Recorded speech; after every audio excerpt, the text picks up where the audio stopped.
Hello, मेरा नाम प्रांजल है और आज मैं बात करने वाला हूँ आप लोगों से बैक एंड फ्रंट पिच के बारे में।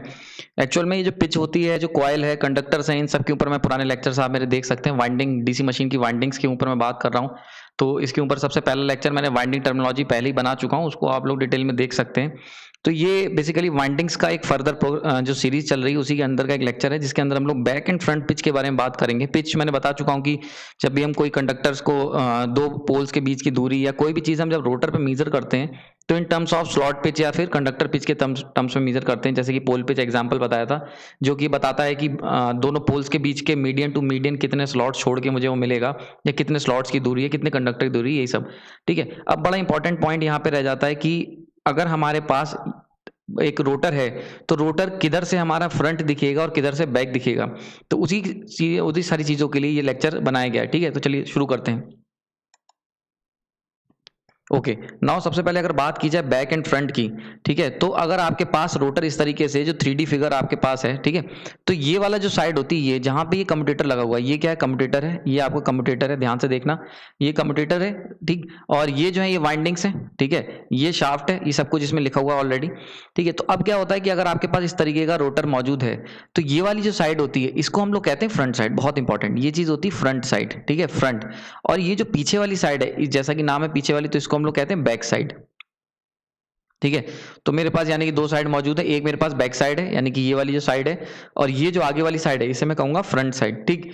अगर बात कर लें इस तरीके का अगर रोटर है हमारे पास, तो ये भी देखो, ये वाले जो स्लॉट्स हैं, जैसे कि आपने कंडक्टर अगर लोगे तो हमारे पास, जैसे पुराने लेक्चर मैंने बताया था, तो कंडक्टर आप कहाँ रखोगे, कंडक्टर आप यहाँ रखोगे इस तरीके से, ये जो स्लॉट बना हुआ है इसके अंदर एक कंडक्टर प्लेस करोगे। ठीक।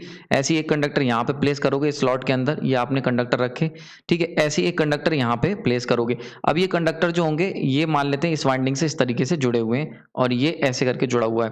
तो ये वाली जो साइड है, ये वाली, ये कहलाएगी, ये वाली जो साइड है ये आपकी कहलाएगी बैक बैक साइड। ठीक है, तो ये तुम्हारी कहलाएगी बैक साइड। क्लियर हो रहा होगा, ये बैक साइड हो गई। ठीक है, और ये वाली जो साइड है यानी कि ये वाली जो कॉइलिंग है ये फ्रंट साइड, ये कहलाएगी फ्रंट साइड। ठीक।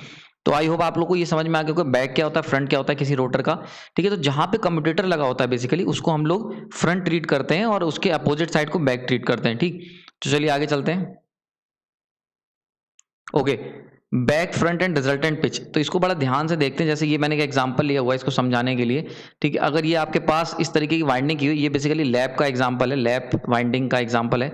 वाइंडिंग बेसिकली डीसी मशीन जो होती है उसमें दो तरीके की वाइंडिंग होती है, एक लैप होती है और एक वेव होती है। बहुत जल्दी मैं इसके अगला वाला लेक्चर आपके लिए लाने वाला हूँ जिसमें हम लैप डिस्कस करेंगे, उसी के बाद फिर वेव डिस्कस करेंगे, कैसे होती है सब कुछ सीखने को मिलेगा। ठीक है, तो अगर बात की जाए डीसी मशीन की, अभी मैं केवल तुम लोगों को फ्रंट और ये बताना चाह रहा हूँ कि फ्रंट क्या होता है, फ्रंट पिच और बैक पिच क्या होती है, क्योंकि उसी बेसिस पे आप ये दोनों वाइंडिंग कर पाओगे। ठीक है, तो अगर ये एक एग्जांपल जो है, ये एग्जांपल दिया गया लैब का, ये लैब का एग्जांपल दिया गया है। तो इसमें क्या हुआ है कि ये कंडक्टर है, एक कंडक्टर C1 है ये। ठीक है, ये कंडक्टर है C1, ये C1 कह लेते हैं, ये कंडक्टर है C2, ऐसी ही कंडक्टर है C3, ऐसी ही कंडक्टर है C4। ठीक है, ये चार कंडक्टर हैं और ये वायरिंग कुछ इस तरीके से इस पे की गई है और ये जुड़े हुए हैं। तो अब क्या होगा, ये वाली जो साइड है, देखो यहाँ पे क्या कम्यूटेटर लगा हुआ है, यहाँ पे कम्यूटेटर है ये। ठीक है, तो कम्यूटेटर के सामने वाली यानी कि ये जो साइड है इसे हम लोग कहेंगे फ्रंट साइड। ठीक है, और ये जो पीछे वाली साइड है इसे मैं कहूंगा बैक साइड। ठीक है, ये तो क्लियर हो रहा होगा, फ्रंट और बैक क्लियर हो गया। ठीक। अब आगे चलते हैं, फ्रंट बैक मेरे पास क्लियर है, देन क्या चीज रह जाती है, तो देखो यहां से यहां तक ये कॉइल यहां से शुरू हुई और ये जाके यहां पे खत्म हुई। ठीक। तो ये इसने कितने कंडक्टर्स, इसके दोनों कॉइल साइड के बीच में कितने कंडक्टर्स जो है इसने यहां से कवर कर, देखो ये कॉइल यहां से गई और ये इस तरीके से जुड़ी जाके, ठीक, पीछे, और आगे कितनी ट्रेवल करी, आगे देखो इस तरीके से मूव करी। तो यहां से यहां तक आगे जितनी मूव करी वो हो जाएगा YF यानी कि फ्रंट पिच। ठीक है, ध्यान से देखना, YF क्या है, फ्रंट पिच है। और पीछे कितनी मूव करी कॉइल, तो वो होगी YB यानी कि बैक पिच। ठीक, YB। तो फ्रंट पिच यानी कि आगे कितना मूव करे और पीछे कितना मूव करे वो गए बैक पिच। क्लियर हो रहा है, यहाँ पे पिच मतलब नंबर ऑफ कंडक्टर तुमने पास करके ऐड करे, या फिर इन दोनों कॉइल साइड के बीच में कितना डिस्टेंस है इन टर्म्स ऑफ कंडक्टर और स्लॉट। ठीक है, तो ये होगी बैक पिच, ये होगी फ्रंट पिच। ठीक, ये दोनों पिचेस क्लियर हो गई। अब देखो क्या होता है रिजल्टेंट पिच, ये क्या वाई क्या रिजल्टेंट पिच, मतलब एक्चुअल में तुम कितना चले। ठीक है, एक्चुअल में तुम कितना चले ये कौन बताएगा, ये बताएगा तुम्हारा टोटल पिच यानी कि एवरेज पिच। क्लियर हो रहा है यहाँ पे। तो अगर इसी के अंदर मैं इसको टोटल देखना चाहूँ, ठीक है, आई होप ये चीज समझ में आई होगी। तो जैसे मान लेते हैं ये पुराना वाला एग्जांपल ले रहा हूँ, ये यहाँ से यहाँ तक गए, ठीक, यहाँ से यहाँ तक जाने में इन्हें मान लेते हैं 8 कंडक्टर्स इनने पास करके इस पॉइंट को दूसरी कॉइल साइड पहुंची। यहाँ से यहाँ तक इनने कितने पास करे, 8 कंडक्टर्स, ठीक है। उसके बाद मैंने इस कॉइल को इस तरीके से मोड़ा, यहाँ से यहाँ हमने कितने पास करे, 3 कंडक्टर्स, ठीक। तो ये यहाँ से अब तुम करंटली कहाँ खड़े हो, यहाँ पे खड़े हो, तो ये जो तुमने 3 कंडक्टर्स हैं ये क्या हो गई, फ्रंट पिच हो गई, आगे के 3 कंडक्टर्स तुम पीछे गए, और यहाँ से यहाँ तक कितने का, 8 कंडक्टर, ये क्या हो गई, ये हो गई तुम्हारी बैक पिच हो गई, वाई बी। तो टोटल तुम कितना मूव करे, टोटल तुम इतना ही तो मूव करे, यहाँ से चले थे, यहाँ पहुंचे, फिर वापस यहाँ आ गए, ठीक। तुम यहाँ से यहाँ गए, फिर वापस यहाँ आ गए, तो टोटल कितना मूव करे, इतना ही तो मूव करे। नेट डिस्प्लेसमेंट कितनी हुई है, तो ये हो जाएगी वाई, यानी कि एवरेज पिच या टोटल पिच, ये कितनी होती है, Y B minus Y F, यानी कि बैक पिच कितने गए 8, फ्रंट पिच वापस कितने आए 3, तो तुम्हारा कितना हो गया 5, तो ये हो गई तुम्हारी एवरेज पिच। क्लियर हो गया होगा। तो एवरेज कितना, ऑन एन एवरेज कितना मूव करे, तो तुम 5 ही स्लॉट आगे बढ़ पाए, 8 आगे गए 3 पीछे गए, ठीक। तो ये तरीका होता है, इस तरीके से हम लोग निकालते हैं फ्रंट पिच और बैक पिच इन लैप वाइंडिंग, ठीक है। लैप में आने वाले समय में बताऊंगा, जैसे मैंने कहा है लैप वाइंडिंग डिटेल में डिस्कस करेंगे। अभी ये समझ लो कि फ्रंट पिच और बैक पिच क्या होता है, ठीक। नाउ सेकंड केस, अगर वेव ले लेते हैं, वेव का एग्जांपल देख लो।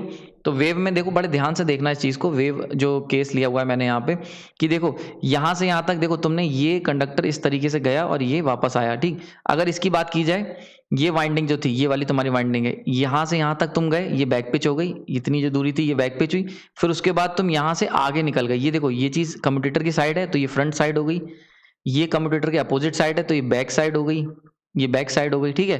तो बैक में तुम कितना मूव करे, ये फ्रंट में तुमने कितना मूव करा, ये वाई एफ, देखो लिखा हुआ है वाई एफ, यानी फ्रंट में आप इतना मूव करे, बैक में तुमने इतना मूव करे, तो टोटल कितना मूव करे, टोटल रिजल्टेंट पिच आपकी कितनी, Y B plus Y F हो गई। क्लियर हो रहा है यहाँ पे, ठीक है। इसको एग्जाम्पल समझ लेते हैं इसी चीज को, कि मान लेते हैं मेरा ये कंडक्टर यहाँ पे है, यहाँ से आप इस तरीके से गए, आपने 8 कंडक्टर्स मान लेते मूव करे, ठीक है। उसके बाद आपने ये वाला साइड यहाँ गया, ठीक। तो आगे कितना मूव करा आपने, 3 कंडक्टर्स मूव करा, इस तरीके से तुम मूव कर रहे हो, ठीक है। 8 कंडक्टर इधर और 3 इधर, तो ये 3 जो होंगे ये फ्रंट पिच हो गई, जो 8 पीछे गए ये तुम्हारी बैक पिच हो गई, वाई बी, ठीक है। तो रिजल्टेंट कितना हुआ, रिजल्टेंट तुम्हारा हुआ 8 + 3, यानी कि Y B plus Y F. Clear हो रहा होगा।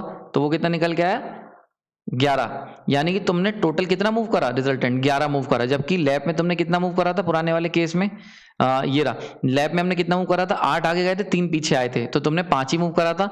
वेव में तुमने क्या करा, 8 आगे गए और उसके बाद 3 दोबारा आगे चले गए, तो नेट तुमने कितना मूव करा, 11 मूव करा, ठीक है। तो इस तरीके से बैक पिच और फ्रंट पिच मेजर की जाती है, ठीक। तो ये जो मैंने बताया हुआ है, ये जो कम्यूटेटर साइड होती है, यानी कि जो भी कम्यूटेटर के सामने जो मूवमेंट होगा उसको हम लोग फ्रंट ट्रीट करते हैं, ठीक। जैसे कि देखो यहाँ पे मैंने बताया था, ये वाला देखो, ये कम्यूटेटर के सामने जो मूवमेंट होगा ये वाला, यहाँ पे जितना भी तुम्हारा मूवमेंट होगा इस तरीके से, वो तुमने फ्रंट में ट्रीट करोगे। किसे ट्रीट करोगे, इसे फ्रंट में, ठीक है। जबकि अगर यही कॉइलिंग यहाँ पे भी जुड़ी होगी, पीछे की तरफ भी ऐसे करके कॉइल जुड़ी होंगी ये आपस में, ठीक है। तो ये जो बैक का मूवमेंट है, ये बैक का जो मूवमेंट है, इन्हें तुम ट्रीट करोगे एज अ बैक साइड, ठीक है। उसी बेसिस पे हम लोग इनको कैलकुलेट करते हैं। क्लियर हो गया होगा यहाँ पे, आई होप ये चीज समझ में आ गई होगी। तो जल्दी से कंक्लूड कर लेते हैं, हमने क्या क्या सीखा। बैक एंड फ्रंट का मतलब बता दिया। अगर आपके पास ये रोटर है, ठीक है, ये रोटर है और ये उसका यहाँ पे कम्यूटेटर लगा हुआ है, ये कम्यूटेटर लगा हुआ है, तो जहाँ कम्यूटेटर लगा है वो आपकी फ्रंट साइड हो जाएगी, ठीक है। और जो बैक साइड होगी, ये जहाँ कम्यूटेटर के अपोजिट साइड है, ये बैक हो जाएगी, ठीक।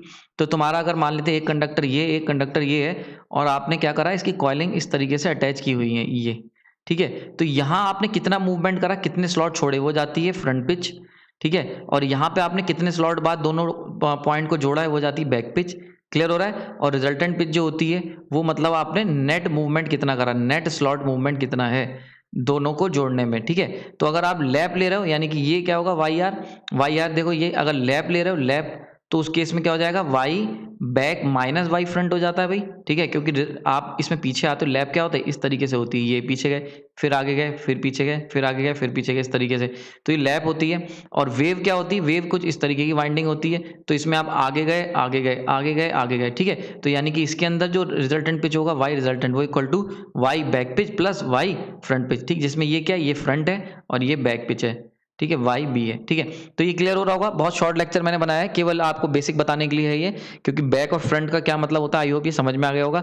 अब आने वाले जितना भी लेक्चर होगा, जिसमें लैप वाइंडिंग बताऊंगा, वेव वाइंडिंग बताऊंगा बहुत डिटेल में, उन सब के अंदर मैं ये टर्म डायरेक्टली यूज करूंगा। इसीलिए इस लेक्चर को आप बहुत ध्यान से समझना। ये जितनी भी चीजें हैं, Y back pitch, Y front pitch, Y resultant, ये वहां पे मैं डायरेक्ट यूज करूंगा। अगर कोई डाउट है तो आप मेरे को कमेंट करके बता सकते हैं, मैं उसके ऊपर लेक्चर बना के आपको समझा सकता हूँ। आपने अपना कीमती समय दिया, उसके लिए धन्यवाद। आई होप ये लेक्चर आपको समझ में आया होगा।